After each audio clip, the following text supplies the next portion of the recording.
झालं. जलजीवन मिशनाअंतर्गत नागावपूर तालुका पळी या ठिकाणी जी योजना आली 2023ला, त्या योजनेचा आदेश आहे. ही योजना कुठेतरी श्रेयवदाच्या या गावकऱ्यांच्या म्हणण्यानुसार श्रेयवदाच्या लाटेमध्ये ही योजना सध्या स्टॉप आहे. तर या ठिकाणी या योजनेला सर्वप्रथम ज्यावेळेस आली त्यावेळेस स्वतःच्या मालकीची जमीन या योजनेला दानपत्राद्वारे देऊ इच्छिणारे नागरावजी तुकारामजी सोळंकी साहेब या ठिकाणी आपल्यासोबत आहेत. त्यांचं असं म्हणणं आहे किंवा मी जमीन ज्यावेळेस या योजनेला देत होतो कुठेतरी गावाच्या पुण्याईमध्ये मला गावाच्या तहान जर भाई देत त्या तहानीमधून कुठेतरी मलाही पुण्य मिळेल या पुण्याईच्या थोड्याशा हवेशापोटी त्यांनी कुठेतरी स्वतःची जागा दानपत्राद्वारे या ठिकाणी देण्याची कल्पना त्यांनी मांडली. पण त्या जागेला कुठेतरी कोणाचा तरी विरोध म्हणा किंवा काहीतरी अडचणी म्हणा तांत्रिक, तर ती जागा त्यांनी तिथून कॅन्सल झाली. पण कॅन्सल झाल्यानंतर संबंधित 340 नंबरची गट नंबरची जी जागा आहे गायरान या गावची जागा याच जलजीवन मिशनच्या कामासाठी ही या ठिकाणी गावकऱ्यांच्या वतीने देऊ केलेली आहे किंवा शासन या जागेचा कुठेतरी नाहरकत प्रमाणपत्र मागत आहे ग्रामपंचायतला. पण ती इतक्या गोष्टी असतानाही, एवढी मोठी योजना असतानाही या ठिकाणी नाहरकत प्रमाणपत्र कुठेतरी मिळत नसल्याची खंत श्री नागोरावजी तुकारामजी सोळंके या ठिकाणी आपल्याला म्हणून दाखवत आहेत. भाऊ, या ठिकाणी आपण आम्ही बघितलं दानपत्राद्वारे आपण वरची जमीन तुमची देऊ इच्छित होता, पण ती कुठेतरी तांत्रिक अडचणी म्हणा किंवा काही वेगळ्या गोष्टी म्हणा या ठिकाणी स्टॉप झाला तो विषय. आता त्याच योजनेला या ठिकाणची गायरांची जमीन जी आहे ही या ठिकाणी संबंधित वडले ग्रामीण पाणी पुरवठा अधिकारी आणि तहसीलदार यांनी याची ठराव आम्हाला द्या ग्रामपंचायतचा अशी मागणी केली आहे. गावकरी म्हणत आहेत किंवा ठराव द्यावा, पण कुठंतरी या ठरावाच्या गोष्टीच्या पडद्याआडून ही गोष्ट कुठंतरी स्टॉप झाली आहे की या जलजीवन मिशनला कुठंतरी गती आली नाही. यावर आपण काय सांगाल?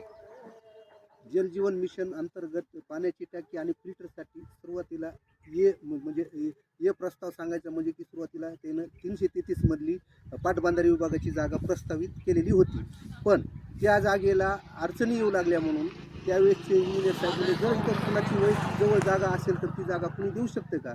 त्याच्यानंतर मी त्याला दुसरा पर्याय म्हणून माझी स्वतःची वडिलाच्या नावाची गट क्रमांक 359 मधील जागा या योजनेसाठी लागणारी 5 गुंठे जागा मी माझी 359ची दानपत्र करू लागलो.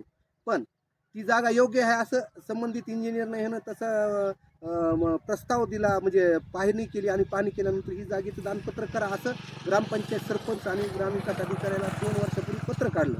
पण ते त्यावेळेस असं म्हणत होते की ही योजना रोडपासून खूप लांब आहे तुमचं शेत, हे योजनेचं कंट्रोल करायसाठी उद्या पाणी सोडायला पाणी बंद करण्यासाठी त्रास होईल. त्याच्यानंतर ते म्हणले की डांबर रोडला तिथून कुठे बी जागा असेल तर तुम्ही घ्या, आम्ही त्या जागेला अडचण आणणार नाहीत असं ग्रामसभेमध्ये सरपंच उपसरपंच म्हटले. त्याच्यानंतर योगायोग असा झाला की गट क्रमांक 333लाच कटून 340 ही सरकारी जागा आहे हे माझ्या लक्षात आलं. मी त्याचे कागदाचे पाठपुरावा केल्यानंतर कागदपत्रे काढली आणि गट क्रमांक 340ची जागा आज आता आपण जिथं ऑलरेडी उभा आहोत ही गट क्रमांक 340ची सरकारी जागा आहे. ही जागा म्हणजे नागापूर दवनापूर रोडला खेटूनच आहे. त्याच्यामुळे उद्या त्याला भविष्यात पाणी सोडायला जाण्याची किंवा बंद करायला जाण्याची कोणतीही अडचण आता ग्रामपंचायतला येणार नाही. विशेष म्हणजे उंचावर आहे, इथून गाव अतिशय खाली आहे. जवळपास गावाची आणि ह्या उंचीचा जर विचार केला तर 20 फुटाचा उंचीमध्ये फरक पडेल ट्यूब लेवलचा जर विचार केला तर. पण ही योजना कुठंतरी वापस हट्टापायी जागा नाही मिळाली म्हणून ही योजना वापस जाणं हे नागापूरकरांच्या नागरिकाचं दुर्दैव आहे. आणि हे जर काय श्रेयवादातून जर वापस जात असं ते खूप मोठं दुर्दैव आहे. सांगायचं तर 2003-04ला आमच्या नागापूरला ज्यावेळेस 7,000 रुपये तोळा सोनं होतं त्यावेळेस 56 लाखाची योजना आलेली होती. त्या संस्थेला 56 लाखाची योजना सुद्धा अशीच अर्धवट राहिली. त्याचं कोर्ट मॅटर झालं आणि ती योजना झाली नाही. फक्त 4 पिलर गावात उभा राहिले. गाव टाकीकडून टाकी गावाकडे बघती. त्याच्यानंतर आता 20 वर्षानंतर परत जलजीवन मिशन मधून अतिशय भरघोस असा निधी शासनाने 1,67 लाखाचा दिला आहे. आणि ही जर योजना कार्यान्वित झाली म्हणजे भविष्यातल्या 20 ते 30 वर्षाचा विचार करून शासनाने ही योजना दिलेली आहे. या योजनेमध्ये गावामध्ये प्रत्येकाच्या घरी शुद्ध पिण्याचं पाणी मिळणार आहे.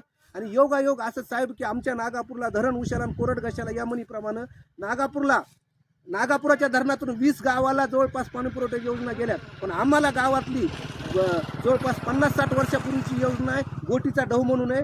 तिथलं पाणी आमच्या गावाला प्यायला असतं, त्याचं फिल्टर होत नाही, काही होत नाही.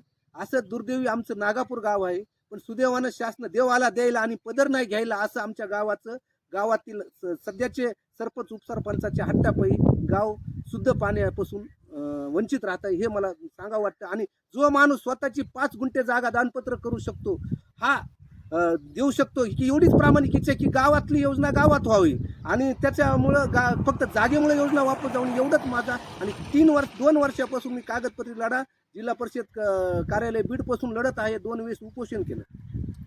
त्यावेळेस भाऊच्या सांगण्यातून एवढं जाणवतंय की कुठंतरी वर्चस्वादाची लढाई या नागापूर या गावात पाहायला मिळत आहे. मयबडाच्या नादामध्ये मुद्दा खडा राहिला आहे. या मुद्द्याला कुठंतरी बसून कुठंतरी शासकीय योजनेतून ही आलेली जी योजना आहे ती परत जाऊ नये ही त्यांची या ठिकाणी खंत यांनी बोलून दाखवली आहे. आपण पाहतात वावर न्यूज. धन्यवाद.